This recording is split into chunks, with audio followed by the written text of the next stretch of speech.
Hi, I'm Nicole Frost, one of the directors of Connected Health Alliance. And I'm Sophie Schneider. I'm the Research Director of the Connected Health Alliance. We wanted to introduce our team and our project today to GERSED.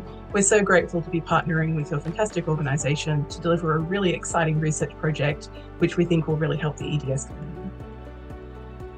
Connected Health Alliance, or CHAR, has been formed by 3 directors who each bring extensive clinical experience along with their lived experience of EDS and comorbidities to the project. Dr. Megan Thomas is a GP specialist, Savita Sandhu, a dietitian, and myself, Nicole Frost, a physiotherapist, who have all worked extensively with an almost exclusively EDS population for multiple years. Each of us lives with EDS and their own mix of comorbid conditions, 3 zebras with unique stripes. I personally have experienced the challenges of navigating the healthcare system in search of answers for my own EDS-related healthcare issues, including a long-term spinal CSF leak.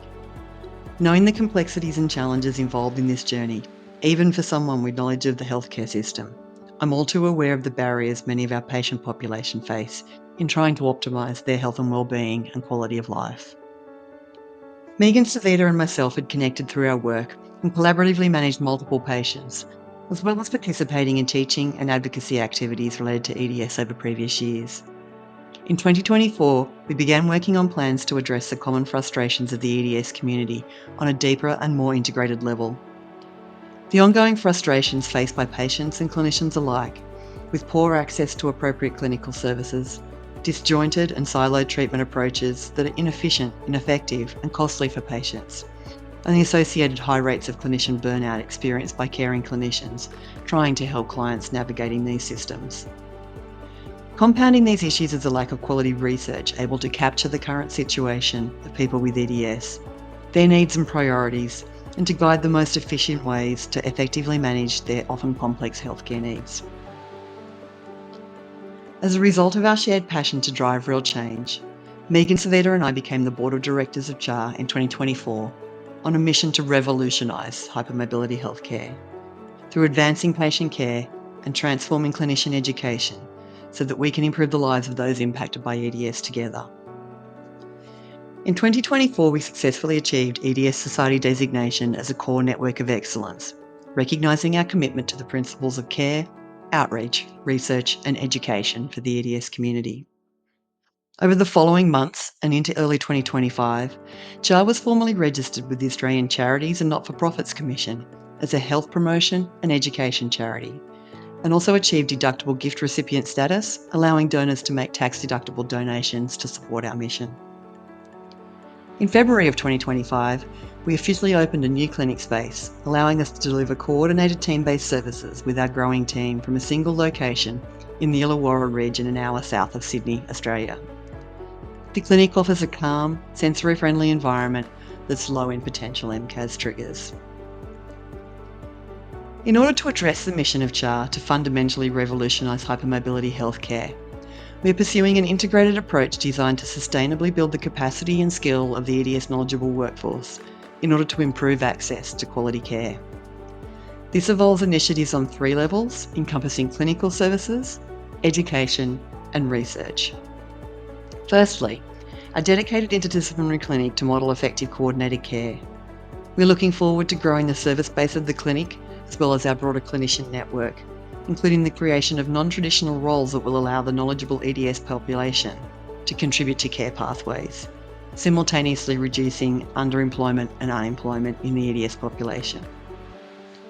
Secondly, our clinician education initiatives are designed to upskill clinicians interested in supporting patients with EDS, as well as providing them with the support of a clinical network to remove both barriers to effective care and the overwhelm that can be experienced by many clinicians trying to support clients with complex needs in isolation.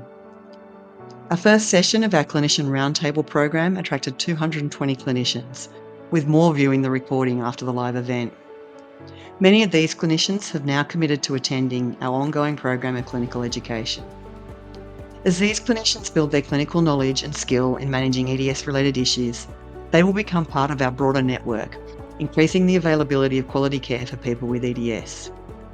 Even if they are working in a setting without direct contact with other EDS clinicians, they will have the CHAR team and broader network available for referral, consultation, and mentoring in order to reduce the challenges of trying to provide care in isolation. Through the Clinician Roundtable program, they'll be kept up to date with the latest advances in clinical knowledge and approaches to EDS healthcare. Thirdly, our research program is designed to be informed by the needs of the EDS community and able to rapidly explore the questions relevant to this community and to implement changes in clinical and education delivery informed by these research outcomes.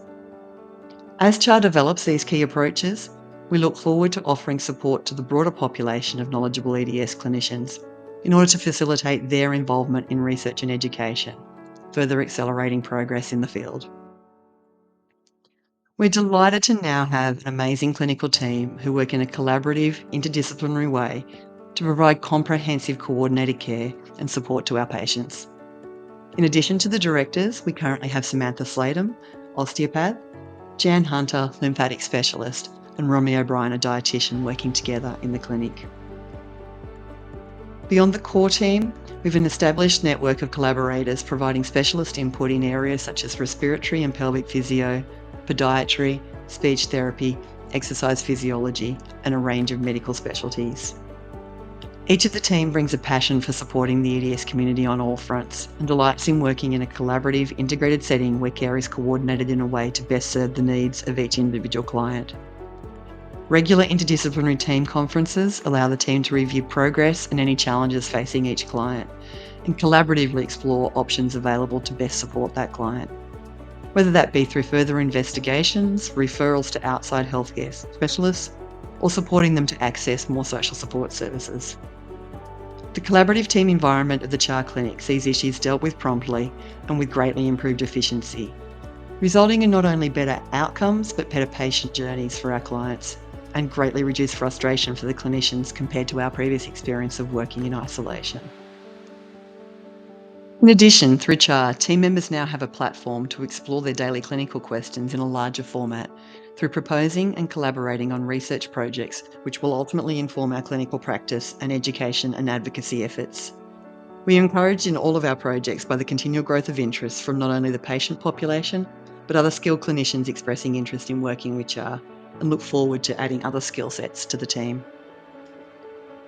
Beyond the rich clinical experience of the CHAR team members bring a wealth of past experience in advocacy and clinical education roles. Over past years, our team members have extensively contributed to the EDS ECHO program as presenters and program facilitators, along with presentations at a range of other conferences such as those run by the EDS Society, Australian Physio Association, and CSF League organisations, along with group education sessions on a variety of platforms and individual clinician mentoring. CHAR team members have been extensively involved in advocacy as a member of the Medical Advisory Board of Connective Tissue Disorders Network of Australia, the Board of Spinal CSF League Australia, and the EDS Society's International Consortium, and contributors to initiatives such as podcasts, a series of lectures on EDS through the Australian Physio Association, publications on multiple professional platforms, and by founding and administering multiple clinician groups on a variety of platforms to connect and support clinicians working with the EDS population and to grow awareness of EDS and associated conditions. Team members also have past experience on multiple levels in research and peer-reviewed publications, which Sophie will outline. I'm Sophie Schneider, the Research Director with a PhD in Psychology, and in my career as a researcher, I have mostly worked in academic settings. This has given me extensive experience on all elements of designing and delivering studies, including survey research, treatment studies, and clinical trials. I've published widely, authoring over 100 publications, mostly focusing on mental health, such as anxiety and obsessive-compulsive disorder. Nicole Frost is the Connected Health Alliance's co-director and physiotherapist. She has authored peer-reviewed publications on the conservative management of cervical spine instability and the biomechanical underpinnings of neurological dysfunction in EDS. She also has recent and ongoing clinical research projects, including a study on hypermobility prevalence in a local public pain service and mechanistic studies on neurological aspects of EDS. Megan Thomas is the Connected Health Alliance's co-director and GP. They've recently published a very well-received GP guide to hypermobile EDS in AusDoc, the largest independent online resource for Australian medical professionals. They've also developed multiple key educational materials and professional presentations on topics related to hypermobile EDS and comorbidities such as MCAS and POTS. Our team was so excited when GERSED released your call for research projects, as the aim of improving patient care and enriching our healthcare practices is so central to the mission and research priorities of the Connected Health Alliance.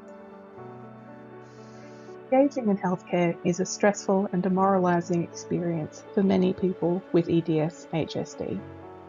On the diagnostic level, a delay in diagnosis is typical, often reported at 10 to 15 years, and often delays over 15 years are common. So difficult is the process of diagnosis that it has been conceptualised as a diagnostic odyssey, frequently marked by inappropriate care, inexperienced or unempathetic clinicians, misdiagnosis, and consequent poor patient outcomes.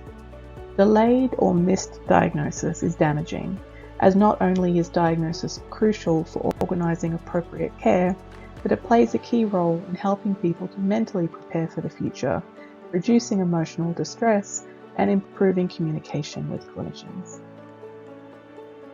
Challenges in engaging with healthcare persist after diagnosis, where people with EDS and HSD can face substantial difficulties in accessing appropriate treatment. Patients often have unmet healthcare needs and experience institutional betrayal. They commonly experience their physicians as lacking in EDS knowledge and experience, with many needing to educate many or all of their clinicians on their HSD or EDS. Further, they often feel ignored by their doctors, find it hard to make appointments, lack confidence in the thoroughness of their care, have concerns about their ability to even afford care. In one study, only 5% of EDS respondents were very satisfied with their current care. Clearly, there is a pressing need to improve clinician education, knowledge, and competence in treating EDS and HSD. Central to this process is understanding patients' perspectives of what they need from clinicians in order to feel confident in their own care.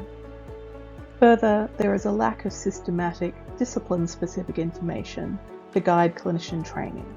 That is, the challenges identified by patients in interacting with a geneticist may be different to difficulties faced in interacting with a physiotherapist.